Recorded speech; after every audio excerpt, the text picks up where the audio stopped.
अस्सलाम वालेकुम। मेरा नाम दाइम जाफ़री है और ये वीडियो बनाने का मकसद है हमारा असाइनमेंट बुक रिव्यू। तो जो बुक मैंने चूज़ करी रिव्यू करने के लिए उसका नाम है गेम ऑफ थ्रोन्स। एक फैंटेसी सीरीज़ है, song of ice and fire.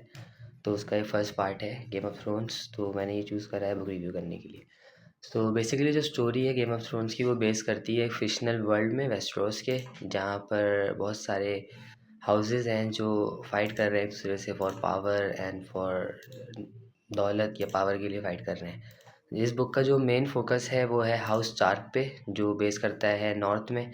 और उस हाउस स्टार्क में जो मेन फोकस है वो है उनके लॉर्ड पे, जिसका नाम है एडेड स्टार्क, जो कि एक ऑनरेबल लॉर्ड होते हैं नॉर्थ के। और बुक की बेसिकली स्टोरी शुरू यहाँ से होती है जब एडेड स्टार्क को जो कि है किंग्स लैंडिंग वेस्टरॉस में, वहाँ पर हायर किया जाता है एज अ किंग्स हैंड। तो वो ट्रैवल करते हैं from all the way north to Westeros in the south and he becomes the king's hand. और स्टोरी में ट्विस्ट एंड टर्न्स वहाँ से आते हैं जब वो किंग्स लैंडिंग की जो होती है वो क्या नाम है, पॉलिटिक्स में इन्वॉल्व होते हैं। और हल्के हल्के इन्वॉल्व होते हैं, उनको मालूम चलता है कि वेस्टरोस में या किंग्स लैंडिंग में जितने लोग साथ हैं किंग के या जो किंग्स लैंडिंग में मौजूद हैं, वो हर किसी का अपना एक पर्सनल मफाद है, अपना पर्सनल फ़ायदे के लिए हर कोई लगा हुआ है। तो स्टोरी और दिलचस्प होती जाती है हल्के हल्के, जिस तरह उसमें करेक्टर आते जाते हैं। इस बुक का जो मेन जो एक टर्निंग पॉइंट है या जो मेन फेम पॉइंट है वो है इसके करेक्टर्स। क्योंकि इसमें mostly George R R Martin ने जो करेक्टर्स इंट्रोड्यूस करवाए हैं वो ना वो विलन्स हैं ना वो हीरोज़ हैं, like they are anti heroes उनको हम कह सकते हैं।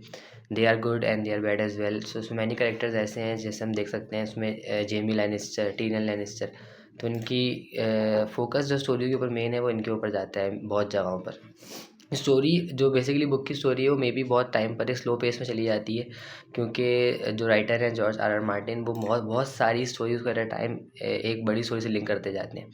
तो इसमें हम इस पूरी बुक में एक ऑल्सो एक मेन फोकस आता है एक फ़ीमेल कैरेक्टर जिनका नाम है डेनेरिस टारगेरियन।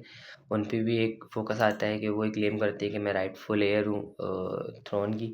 तो स्टोरी चलती जाती है। इस बुक की जो मेन ख़ासियत है वो ये है कि ये बुक नॉर्मल फैंटेसी बुक से हट के है। नॉर्मल फैंटेसी बुक में हम देखते हैं कि जो मेन कैरेक्टर्स हैं या जो फोकस कैरेक्टर्स हैं उनके ऊपर फोकस रहता है, उनके हैप्पी एंडिंग दिखा दी जाती हैं। लेकिन इस बुक में ऐसा नहीं है। इस बुक में मोस्टली जो मेन कैरेक्टर्स हैं, जिन कैरेक्टर्स पे स्टोरी बेस कर रही है, उनकी मौत भी हो जाती है और उनके साथ मोस्टली नेगेटिव थिंग्स हैपन होती रहती हैं स्टोरी में। तो मोस्टली ये स्टोरी या इस बुक की जो फेम का रीज़न है वो ये रीज़न ये बनता है कि इसकी जो स्टोरी लाइन है वो बाकी फैंटेसी बुक से हट के बहुत डिफरेंट है।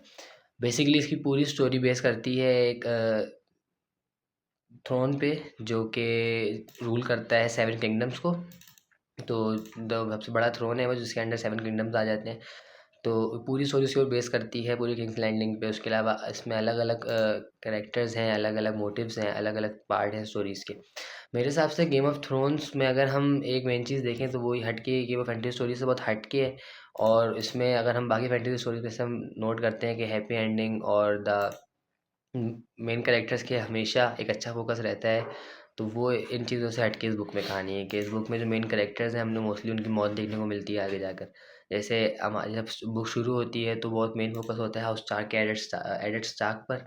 लेकिन हम कुछ टाइम में देखते हैं आगे जाकर के एक ऐसा पॉइंट आता है ड्रामे का ट्विस्ट जहाँ पर उनको बीहेड कर दिया जाता है किंग्स लैंडिंग में। तो इस बुक की जो स्टोरी लाइन है वो इसलिए बाकी फैंटेसी स्टोरी से हट के, इसलिए इस बुक को मैंने चूज़ किया। आखिर में मैं कंक्लूजन में यही बोलूँगा कि ये जो गेम ऑफ थ्रोन्स जो है वो एक एक्साइटिंग स्टार्ट है पूरी जो सीरीज़ है song of ice and fire का, जिससे बहुत सारे ट्विस्ट हैं, टर्न्स हैं और बहुत कॉम्प्लेक्स कैरेक्टर्स हैं।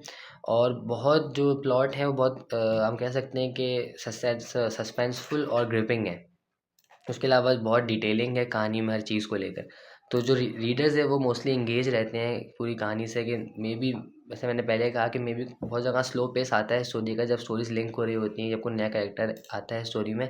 लेकिन अल्टीमेटली वो स्लो पेस अचानक से ख़त्म एक अच्छे ट्विस्ट या प्लॉट से हो जाता है।